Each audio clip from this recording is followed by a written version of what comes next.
221장입니다. 찬송.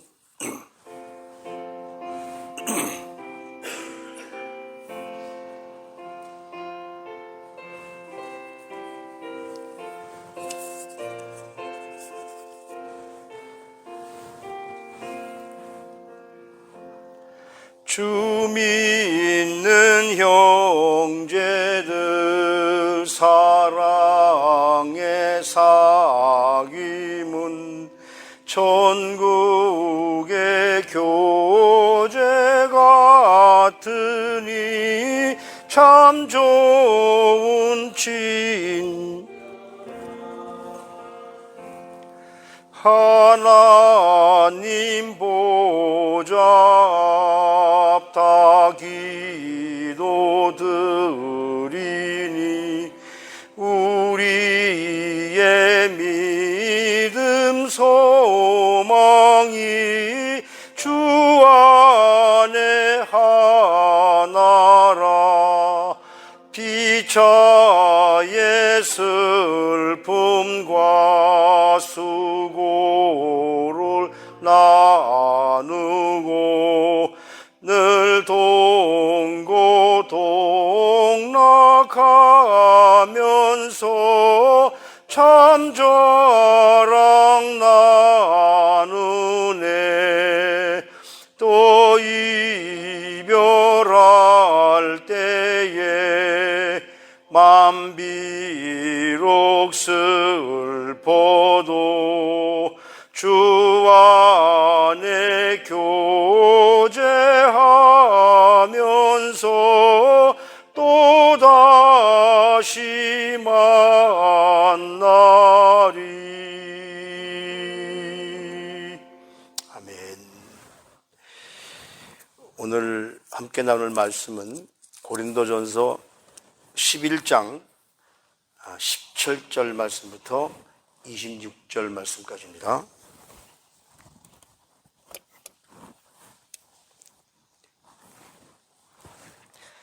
고린도전서 11장 17절부터 26절 말씀까지 우리 함께 봉독하시겠습니다. 함께 봉독하시겠습니다. 시작.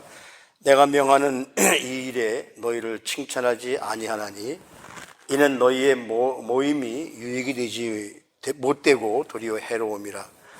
먼저 너희가 교회에 모일 때에 너희 중에 분쟁이 있다 함을 듣고 어느 정도 믿거니와 너희 중에 파당이 있어야 너희 중에 옳다 인정함을 받는 자들이 나타나게 되리라. 그런즉 너희가 함께 모여서 주의 만찬을 먹을 수 없으니 이는 먹을 때에 각각 자기의 만찬을 먼저 갖다 먹으므로 어떤 사람은 시장하고 어떤 사람은 취함이라. 너희가 먹고 마실 집이 없느냐? 너희가 하나님의 기회를 업신여기고 빈궁한 자들을 부끄럽게 하느냐? 내가 너희에게 무슨 말을 하랴? 너희를 칭찬하랴? 이것으로 칭찬하지 않노라. 내가 너희에게 전한 것은 주고 받는 것이니 곧 주 예수께서 잡히시던 밤에 떡을 가지사 축사하시고 떼어 이르시기를 이것은 너희를 위하는 내 몸이니 이것을 행하여 나를 기념하라 하시고 식후에 또한 그와 같이 잔을 가지시고 이르시되 이 잔은 내 피로 세운 새 언약이니 이것을 행하여 마실 때마다 나를 기념하라 하셨으니 너희가 이 떡을 먹으며 이 잔을 마실 때마다 주의 죽으심을 그가 오실 때까지 전하는 것이니라. 그러므로 누구든지 주의 떡이나 잔을 합당하지 않게 먹고 마시는 자는 주의 몸과 피에 대하여 죄를 짓는 것이니라. 아멘. 제가 한 절을 더 읽었는데요. 26절 말씀까지인데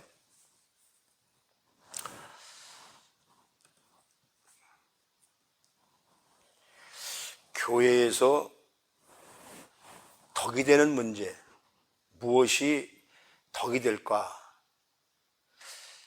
교회의 관습을 갖는 태도는 상당히 중요합니다. 오늘 본문 그 앞절에서도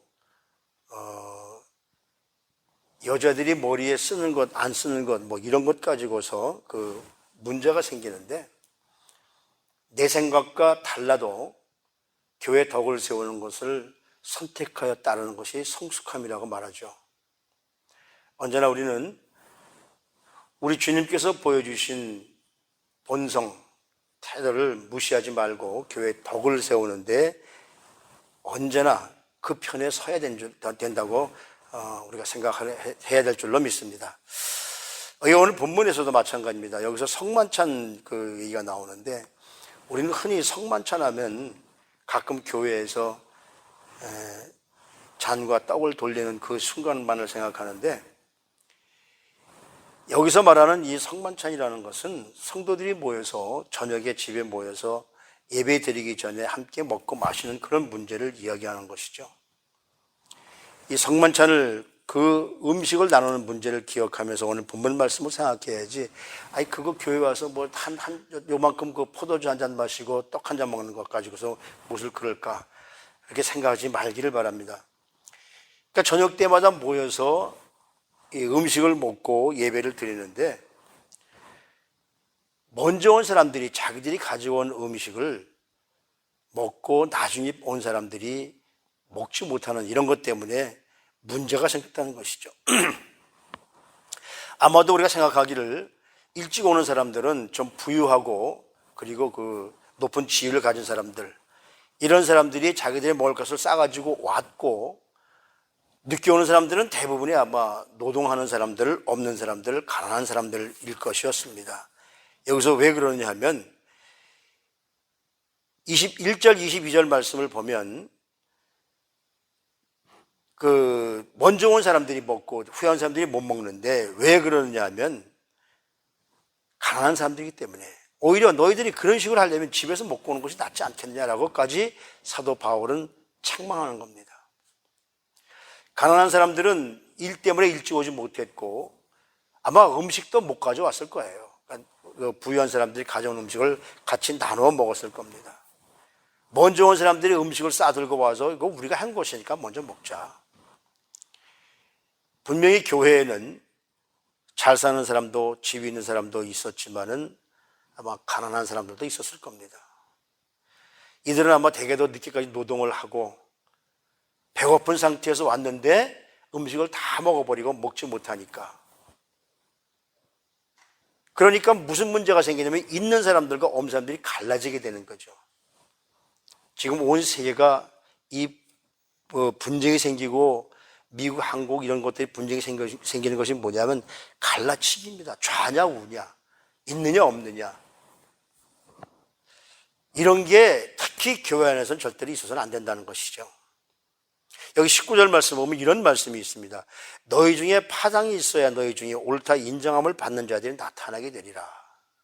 이 말은 교회 내에 이 분리를 해서 있는 사람 없는 사람 배운 사람 못 배운 사람 뭐 이런 식으로 분리를 해서 파당을 만들고 분열시키는 자들이 반드시 있다는 거예요. 이런 것을 당연히 여기는 사람들이 있다는 겁니다. 빈부 차이가 분명히 존재하는 현실입니다. 그것이 존재하지 않을 수 없습니다. 누가 하나님의 뜻대로 사랑을 실천하느냐 이것이 나중에는 분명히 밝혀질 것이라는 것이죠. 먼저 먹은 사람들, 후에 먹은 사람들 이런 사람들 때문에 그것이 나중에는 분명히 밝혀질 것이라는 겁니다. 빈궁한 사람들, 없는 사람들, 부족한 사람들을 없인 여기는 것은 절대로 정당화될 수 없습니다. 이것이 오늘 본문 말씀에서 사도 바울은 뭐라고 얘기하느냐면 교회를 없인 여기는 행위라고 얘기합니다. 우리 많은 교회들이 그러죠. 특히 야고보서에 보면 이런 말씀들이 많이 나옵니다. 있는 사람들이 오면 이 좋은 자리에 오라고 이렇게 하면서 없는 사람들이 오면은 있는지 없는지 별로 신경도 쓰지 않는 이런 문제들. 그래서 야고보서 2장 14절부터 17절에 믿음은 행함이 있어야 된다. 행함이 없는 믿음은 아무 소용없다는 것이죠. 특별히 그 15절 16절 말씀을 보면 만일 형제나 자매가 또 우리 아는 사람들이 우리 주인 사람들이 헐벗고 일용할 양식이 없는데 너희 중에서 그들에게 평안히 가라, 덥게 하라, 배부르게 하라 하고 말로만 배부르게 먹고 쓸 것을 주지 않으면 그게 무슨 유익이 있겠느냐. 누구나 할 수 있는 얘기죠. 아픈 사람에게 우리가 흔히 그러잖아요. 약 먹어. 이게 우리들 특히 남자들의 그 표현입니다. 누가 약을 못 먹어서 약을 먹을 줄 몰라서 못 먹는 것이 아니잖아요. 말 한마디라도 다들 따뜻하게 해줘야 되는데 그냥 약 먹고 좀 쉬어. 그런 것보다는 어떻게 해주어야 좀 마음이 좀 느긋해질까. 믿음 그 자체는 바로 행함이 있어야 된다는 겁니다. 그렇기 때문에 여기 오늘 본문의 말씀처럼 부유한 사람들이, 먼저 먹은 사람들이 없는 사람들, 약한 사람들을 없인 여기는 것은, 이것은 뭐라고 합니까? 22절 말씀에 보면 너에게 무슨 말을 하랴? 너희를 칭찬하랴? 이것을 절대로 칭찬할 수 없다. 진정한 성찬의 의미는 뭐냐라고 그래서 사도 바울이 설명을 해주고 있는 거죠. 23절 말씀부터. 내가 너에게 전한 것은 주께 받은 것이니 곧 주 예수께서 잡히시던 밤에. 내가 여러분들에게 전하는 것은 내 말이 아니라 우리 주님께서 말씀하신 대로 행하신 대로 그렇게 전하는 겁니다. 모든 사람들은 믿음과 사랑 안에서 연결되어야 된다는 것이죠. 성도들이 모여서 음식을 나누는 목적은 주님을 기념하기 위한 것이고 24절 말씀에 바로 그런 말씀이 나오지 않습니까? 나를 기념하라. 이 말씀을 생각하면 이 마귀는 교회를 분리시키기 위해서, 주님의 명령을 지키지 못하게 하기 위해서 지금 얼마나 많은 그 일들을 벌이고 있습니까? 지금까지 얼마나 많은 우리 미국 교회가, 한국 교회도 마찬가지로 예배 끝나고 함께 나누는 이 귀한 걸 이걸 못하게 만들어버렸잖아요. 이게 지금 마지막 때에 대한 모든 이 악한 사탄 마귀가 이 세상을 갈라치게 하는 작업입니다. 우리가 흔히 관계가 좋지 않은 사람을 관계가 좋게 하기 위해서 그런 말 하잖아요. 우리 한잔 밥 한번 먹자. 이게 우리 사람들의 일상 말입니다. 그런데 요즘엔 그것도 힘들어졌어요. 요즘엔 좀 많이 좀 좋아졌지만. 그러니까 이 성찬의 의미는 뭐냐면 예수님께서 십자가에 죽으시면서 포도주와 떡을 나누어 주면서 이것은 나의 피고 나의 살이니까 이걸 먹으면서 날마다 내가 다시 올 때까지 나를 기념해라. 이 말씀은 무슨 말씀이냐면 마음만 가진 기억이 아니라 우리 성도들 모두가 다 우리가 주님과 함께 연합되어 있음을 실제로 보고 느끼게 해주는 그런 그 행동이기도 하죠. 때문에 먹고 못 먹는 것 가지고서 갈라치게 하는 것은 오늘 사도 바울 선생님이 우리에게 뭘 가르쳐 주느냐면 바로 예수님의 몸을 갈라치게 하는 것과 똑같다고 얘기합니다.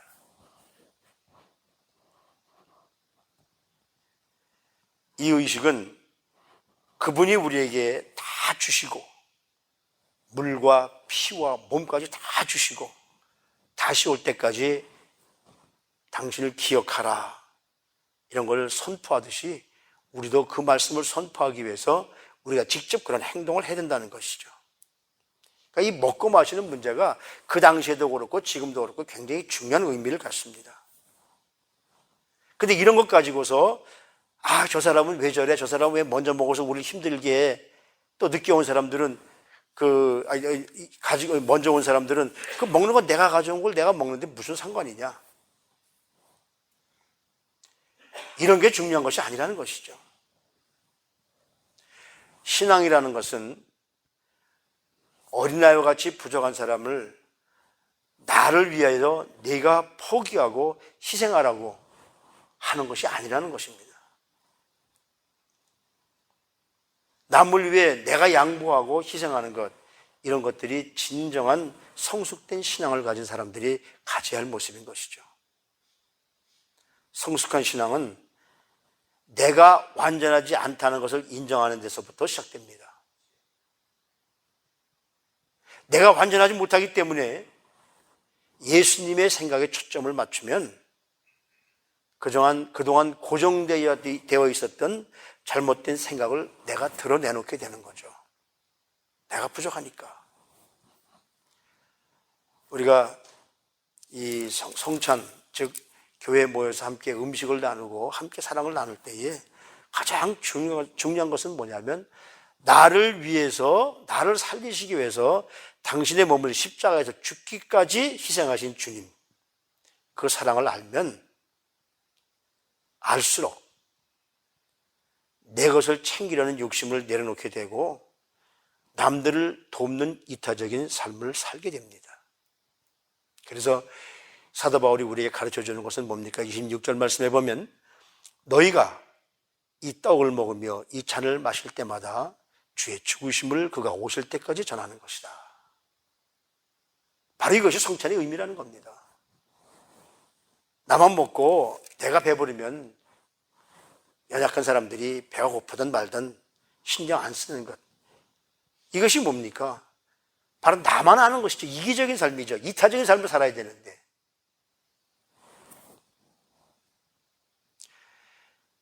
정말 우리가 그리스도인으로서 성숙한다면 어린아이 같은 욕심을 내려놓고 너 포기하고 나를 위해서 희생해 이것이 아니라 너를 세우기 위해서 내가 희생하고 내가 포기하는 것. 이것이 진정한 성숙한 그리스도인의 모습이라고 사도 바울이 오늘도 우리에게 가르쳐주고 있습니다. 우리 다 내 것까지도 내려놓고 남을 돕는 이타적인 삶을 살으셔서 주님이 우리에게 무엇을 원하시는가 원하시는 것대로 살아들여서 이 마지막 때에 정말 요새 얼마나 힘듭니까? 제가 아틀란티에 가보니까 거기는 가스값이 4불이에요. 4불. 그러니까 6불대. 제가 캘리포니아는 6불대예요 그랬더니 그 사람들이 깜짝 놀라요. 이 세상이 이렇게 각박해지고 있는데 이런 세상에서도 나만 생각하기 이전에 먼저 상대방을 생각할 수 있는, 왜? 우리 주님께서 우리를 위해서 희생하셨기 때문에 우리도 희생할 수 있는 우리 성도님들의 삶이 되셔서 마지막 때까지 우리 주님 모시는 그날까지 바로 이 모습을 늘 기억하고 함께 나누는 사랑하는 우리 성도님들 삶, 사랑하는 우리 시온교회 성도님들 삶이 되시기를 주님의 이름으로 부탁을 드립니다. 기도하시겠습니다. 하나님, 세상에는 부와 명예로 인정받는 사람들이 교회 안에서도 인정받으려 하고 있습니다. 그것을 당연하게 생각하고 있습니다. 이것을 오늘 이 시간에 이 말씀을 보면서 다 내려놓고 회개하게 하시고, 예수님께서는 이 땅에 오셔서 높고 낮음 없이 평등한 관계를 여태까지 우리를 위해서 해주셨던 그 모습을 보고 우리를 깨닫게 해주십니다. 성찬은 주님의 희생을 기억하고 모두가 주님의 살과 피를 나누는 형제임을 우리에게 몸소 알게 해주신 것이기 때문에 이것을 기억하고 분쟁과 미움 없이 예수 그리스도의 보혈로 세워주셔서 우리 안에 사랑과 화평과 믿음의 공동체를 예수님의 마음으로, 예수님의 눈으로 바라보며 살게 해 주시옵소서라고 고백하는 것이 바로 우리 신앙의 공동체임을 다시 한번 깨닫게 됩니다. 세상이 각박하고 어려울수록 더 많이 이웃을 사랑하고 내 시선과 내 마음으로 바라보는 것이 아니라 예수님의 시선과 예수님의 마음으로 바라보고 살아갈 수 있도록 오늘도 우리 성도님들 이 모습으로 이 하루를 승리하며 살아갈 수 있도록 성도님들 한 분 한 분을 축복해 주시옵소서. 존귀하신 우리 구 주 예수 그리스도 이름으로 감사하며 기도드리옵나이다. 아멘.